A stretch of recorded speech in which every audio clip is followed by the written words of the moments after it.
Have you ever just looked at the economy and thought, man, this thing is impossibly complex? Well, we're about to change that. We're going to dive into Ray Dalio's incredible template for how the economic machine actually works, and you're going to see it's way more like a simple machine than you might think. And let's just start with this idea, right from Dalio himself. He's saying the economy isn't some crazy random force of nature. No, it's a machine. And understanding how it works, well, that's not just some fun thought experiment. He argues that not understanding it has caused real pain for real people. So the stakes are pretty high. So where do we even begin to understand this machine? Well, you break it down. And what's amazing about this model is that everything we see, all the booms, all the recessions, all the big crises, it all boils down to just three main forces. And here they are. First, you've got productivity growth. Think of this as a straight line, slowly going up over time. It's us getting better, more innovative. Then you layer on top of that two big waves, two cycles. You've got the short-term debt cycle. That's the one we all feel every 5 to 8 years. And then there's the big one, the long-term debt cycle, which plays out over a lifetime. Okay, but before we get to those big cycles, we have to zoom way in. We need to look at the single most fundamental part of the machine, the transaction. It's like the atom of the economy. And what gives that atom its power is credit. You know, every single time you buy a coffee or pay your rent or buy a stock, that's a transaction. And the entire economy, and I mean the entire global economy, is really just all of those little transactions added up. It's kind of mind-blowing how simple it is at its core. Okay, now here's where it gets really interesting. We tend to think about money all the time, right? But Dalio says, nope, you gotta watch the credit. Why? Because it's the biggest, most important, and most unpredictable part of the whole system. It's basically the ghost in the machine that makes everything speed up and then slam on the brakes. So what's the difference, really? Well, let's use the bar tab analogy as perfect. If you pay a bartender with cash for a drink, that transaction is settled, it's over. But if you start a bar tab, that's credit.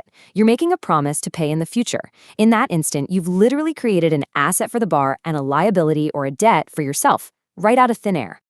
And to give you an idea of just how many of these bar tabs are out there, get this.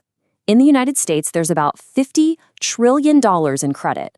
But the amount of actual physical money, only about $3 trillion. That's why credit is the real story here. It's what drives the whole shebang. Okay, so if credit is this massive, volatile force, what does it actually do to the machine? Well, it creates cycles. This is the rhythm of the economy. It's the engine's pulse, the ups and the downs that we all feel in our lives. And this is absolutely crucial to understand. In the long, long run, our standard of living only goes up because we get smarter and more productive. That's it. But the booms and busts we experience, the good times and the bad times, that's all driven by debt. It's us borrowing from our future selves to spend more than we produce today. So let's walk through that first cycle, the short-term one. This thing repeats every 5 to 8 years or so, and it's pretty predictable. It starts with an expansion. Credit is easy to get, so we all spend more. Optimism is high. But all that spending means demand is outpacing supply, which leads to inflation. You start to notice that your grocery bill is creeping up. To cool things down, the central bank steps in and hikes rates. That makes borrowing more expensive, which slows spending and leads to a recession. The economy shrinks. But once inflation is back in its box, what does the central bank do? It starts the rate cuts all over again, making it cheaper to borrow, and boom, the next expansion begins. But here's the catch. Here's the really important part. These little cycles don't just reset back to zero. See, it's human nature. Every time the cycle starts again, we tend to take on just a little more debt than before. And over decades, this causes the total debt in the system to rise much, much faster than our incomes. It's like a slow, silent pressure building up in the machine. And trust me, this is not just a theory. We've seen this movie before. The peak of this massive long-term cycle isn't a surprise. These huge events weren't random acts of God. They were the predictable conclusion of a 75 to 100-year buildup of debt reaching its breaking point. So, what happens when you hit that peak? When the debt load just becomes too heavy for the economy to carry? The machine doesn't just slow down, it breaks. This is called a deleveraging, and it is by far the most painful part of the entire process.